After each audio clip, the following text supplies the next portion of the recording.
Welcome to Husky Howls from New Covenant Academy. Thanks for listening to Husky Howls. If you appreciate our content, please subscribe and follow our channel. And give us your ratings too, so that we can continue to produce relevant and useful content for you, our listeners. Share with others about our awesome contents. Today, we're going to help the parents with how to engage their children through great questions. So let's just dive right into it. I think we all know this exact scenario, right? Oh, absolutely. I mean, picture this. You are in the driver's seat. Your kid just got in the car, tossing their backpack in the back seat. Right. You look in the rearview mirror, offer this big, warm smile, and ask the ultimate question, how was school? And they hit you with the classic, just completely impenetrable one-word shield. Fine. Yeah, exactly. So you try again, right? You say, what did you do today? Nothing. And just like that, I mean, the air gets totally sucked right out of the minivan. It's brutal. You are officially trapped in the, parental interrogation room. Right? Shining the bare light bulb in their face while they just totally stonewall you. So welcome, everyone, to this deep dive. If you are a parent, especially if, preteens or teens, you know that exact agonizing scenario.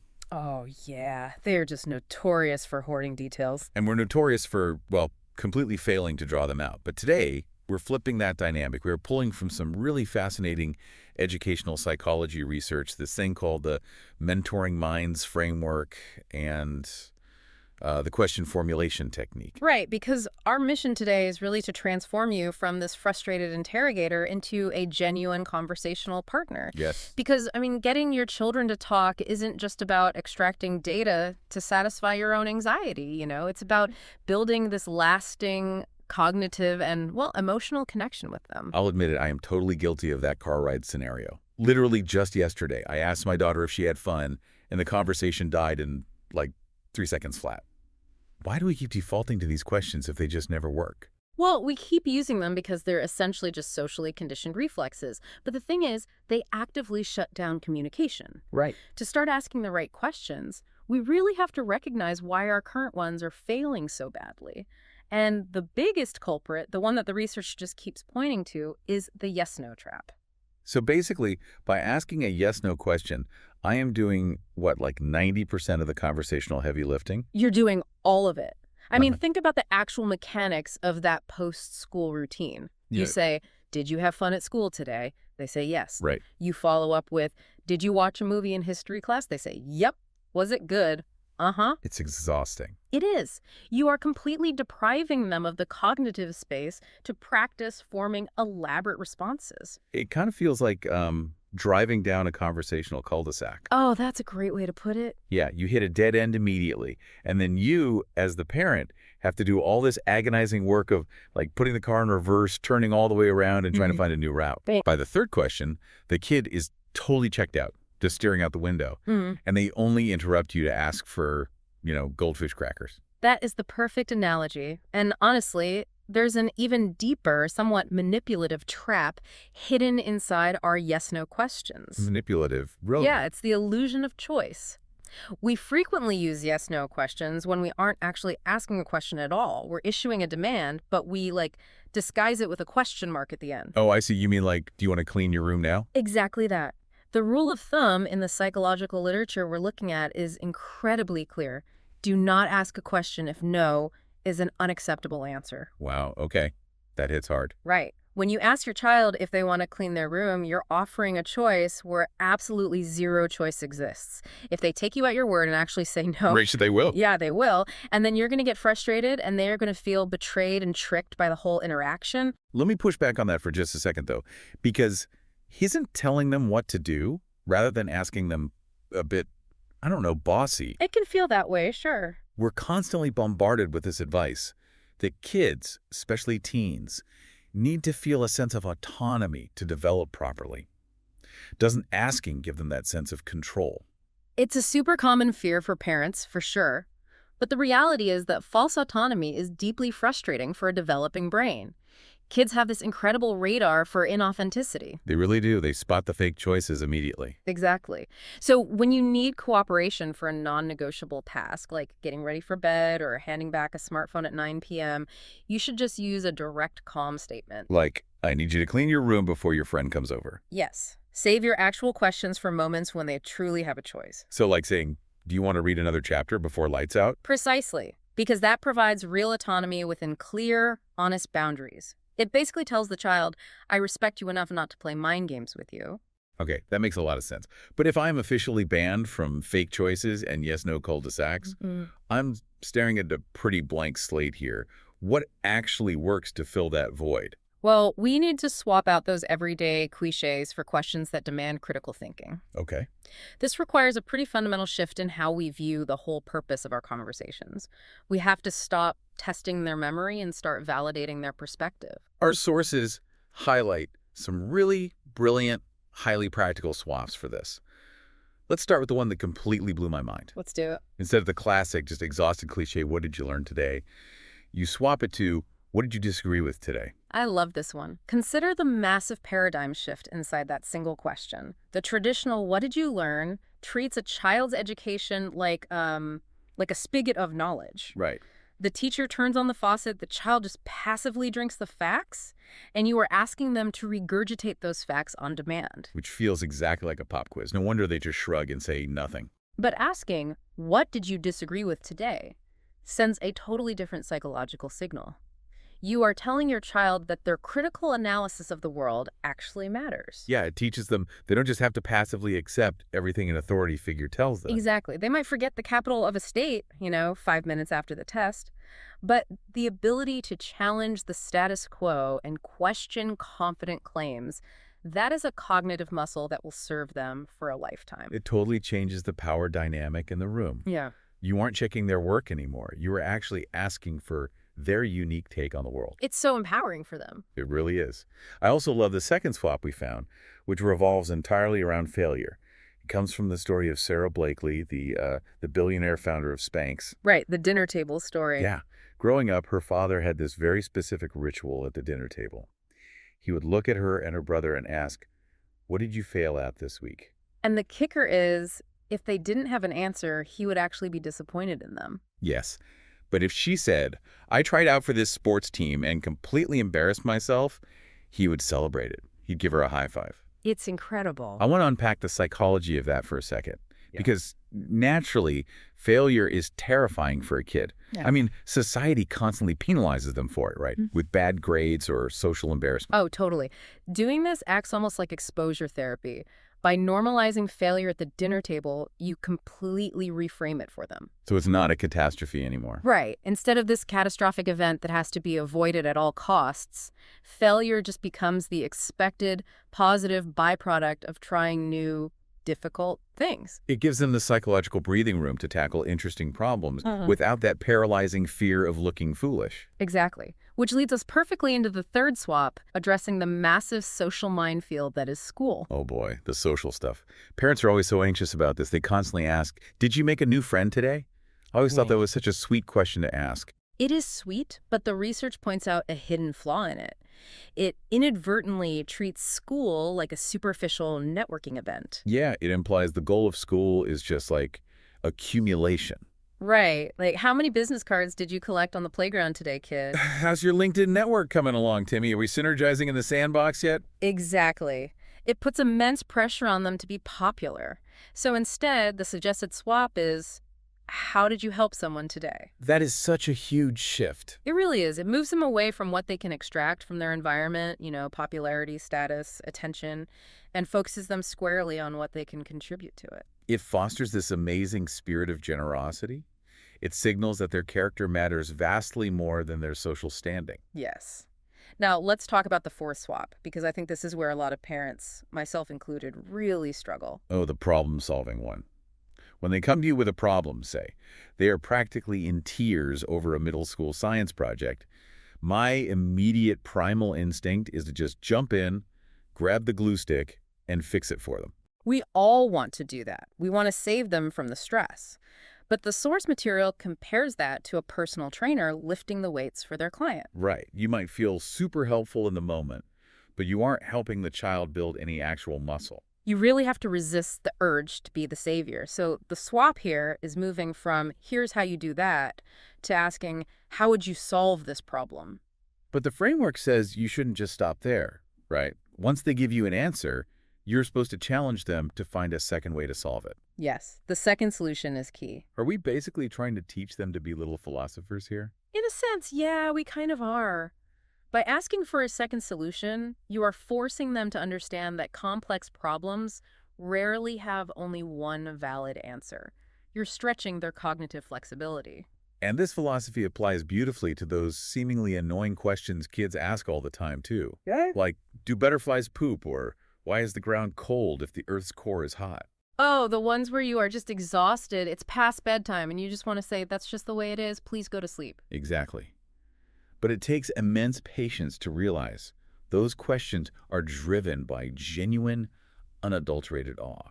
We really have to nurture them. Think about a young Albert Einstein, right? Asking, what would happen if I chased a beam of light? A tired parent could have easily dismissed that as just absurd nonsense. But instead, leaning into those crazy hypotheticals teaches them that the universe is totally open for their personal investigation. Look, I get the theory. It's really beautiful.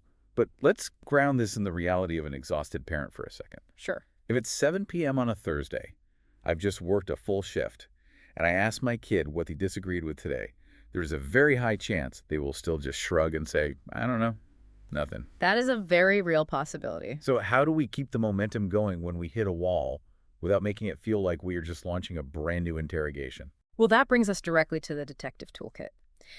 When you ask these big, open-ended questions, children often give brief answers, not because they're being defiant, but simply because they aren't sure what kind of answer you actually want. The scope is just too wide for them. Ah, okay. So you have to be specific and positive. Exactly. Like narrowing it down to, tell me about a moment in class when you felt confused today. Or maybe, were there any moments today when you were proud of yourself? Yes. You give them a specific anchor to hold on to, and once they give you a little nugget of information, you use follow-up strategies to slowly draw them out. The Mentoring Minds framework provides 5 distinct strategies for this, and they act almost like a ladder. The first rung on that ladder is to clarify information. So if they say, math was weird today, you don't just say, oh, sorry to hear that. No, because weird is a vague feeling. You need to move them from a vague feeling to actual logic. You ask, what do you mean by weird? Or how would you explain what happened? And what if their clarification is just because the teacher was being dumb? Then you calmly move to the second rung, which is promote reasoning. You ask, what evidence can you cite for that? Or what specifically made you say that? It forces them to back up their emotional reactions with concrete observations. They have to actually think about the mechanics of the interaction. Exactly. Then the third strategy is to extend responses. You take whatever logic they just gave you and you stretch it into the future. So you'd ask, based on what you know about your teacher, what can you predict about tomorrow's class? Or what would you do if you were in that situation again? Right. Then step 4 is to make connections. You tie this isolated event to a broader context, like how does this tie in with what we discussed last week about handling frustration? And finally, step 5 is to generate discussion. You introduce alternative perspectives. Is there another opinion about why the teacher acted that way? Or how would you feel if you were the one at the front of the classroom? Those are the 5 steps. These 5 strategies are amazing, but let me be highly practical again here. If I suddenly start dropping these heavy, multi-layered Socratic seminar questions on my 13-year-old, aren't they going to get incredibly suspicious? Oh, absolutely. They're going to clam up even tighter and think, why is mom suddenly psychoanalyzing my feelings on the math curriculum? It is a very fair point, and the research explicitly warns against the sudden barrage approach. If you dump all 5 strategies on them over a single plate of spaghetti, they will absolutely rebel against the sudden change in atmosphere. So what's the play? The advice is to use these in micro moments. Pick just one follow-up. Do a slow roll. The car ride is actually perfect for this, isn't it? Mm-hmm. Because you don't have to make direct eye contact, which instantly lowers the stakes and takes the pressure off the teenager. The car ride is perfect, or over an afternoon snack when they are slightly distracted. And here is the single most difficult yet crucial piece of advice for parents. What is it? When they finally do start talking, you have to embrace silence. You have to listen without jumping in. Oh, that's hard. Teenagers are incredibly wary of parents cutting in to hijack the conversation or, deliver a lecture. If you ask a great question, you must give them the silent, unhurried space to actually answer it. Wow. Okay, so we've covered eliminated the yes-no traps, swapping cliches for critical thinking, and using the Mentoring Lines toolkit to draw them out. Right. But everything we've discussed so far still relies on us asking them the questions. Which is a great start, obviously, but it isn't the finish line. The highest level of engagement isn't just you interviewing your child better. It's giving your child the cognitive tools to formulate their own questions when they face adversity. This is where we transition from simply being involved parents to creating a true partnership with our kids. Right. We are pulling from an incredible framework here called the Question Formulation Technique, or QFT, developed by the Right Question Institute. Right. Instead of spoon-feeding questions to your kids when they are stuck, you teach them 4 strict rules to generate their own. The QFT is deceptively simple, but incredibly rigorous in how it rewires a child's approach to problem solving. Let's say your child is completely overwhelmed by a massive history project. They are frustrated, maybe they're even crying. Which happens all the time. All the time. Instead of jumping in and saying, "Did you read the rubric?" or "Do you have your notes?" you give them a focus. You say, "The history project." And then you apply the 4 rules. Rule number 1, ask as many questions as you can. Just a complete, unfiltered brain dump. Exactly. Rule number 2, and this is usually the hardest one for the parent who just wants to fix things, is do not stop to discuss, judge, or answer any of the questions. You are only generating. Oh, so hard to do. Rule number 3, write every question exactly as it is stated. No editing for grammar or politeness on the fly. And rule number 4, change any statements into questions. So if the child yells in frustration, "This is too much reading," you gently have them change it to, "Why is this too much reading?" or "What part of this reading is taking the most time?" I love how this physically forces a shift in their brain state. Think of it like this. The brain dump phase is divergent thinking. It's like dumping a massive bucket of Lego pieces out on the floor. Nice, great visual. It's just a chaotic, messy pile of questions. Yeah. Then, the QFT moves them into convergent thinking. That is when you finally start sorting those Legos by color and actually building the solution. That's a brilliant way to visualize it. You have them look at their chaotic list of questions and categorize them, which ones are open-ended, which are closed-ended. Okay. And you actually have them practice transforming them. They take a closed question, like, am I going to fail this project? And change it to an open question, like, what specific steps do I need to take to pass this project? Wow. And once they've sorted the Legos, you ask them to prioritize their top 3 questions. This is the ultimate teach a man to fish scenario. It really is. If we give them the QFT rules, we aren't just solving a Tuesday night homework meltdown. We are basically installing a software update in their brain for how to tackle any complex problem in life. Yeah. They literally go from feeling like a helpless victim of the homework, like I don't know what to do, to setting an active learning agenda. Here are the 3 specific questions I need answered to move forward. Notice how this completely shifts the power dynamic, too. Power traditionally resides with the person asking the questions. If you, the parent, are always the one asking, you hold all the power, and the child remains totally dependent on your guidance. Right. By teaching them the mechanics of formulating their own questions, you are handing them the keys to their own intellectual independence. And this empowerment doesn't just apply to the kids.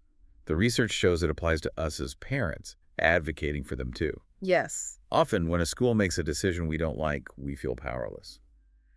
But the sources introduce a tool called the FADM, the Framework for Accountable Decision-Making.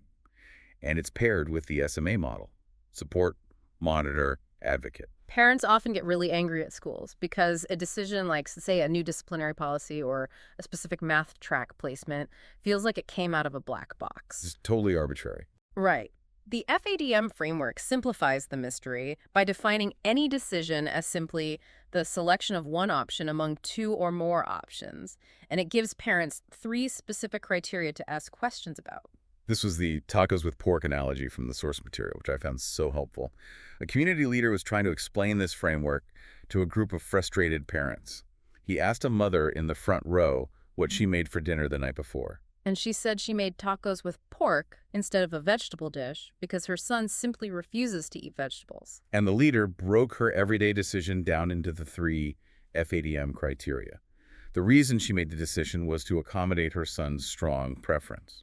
The process involved checking the pantry to see what ingredients she actually had available. Right, and her role in the scenario was being the final, authoritative decision maker, reason, process, role.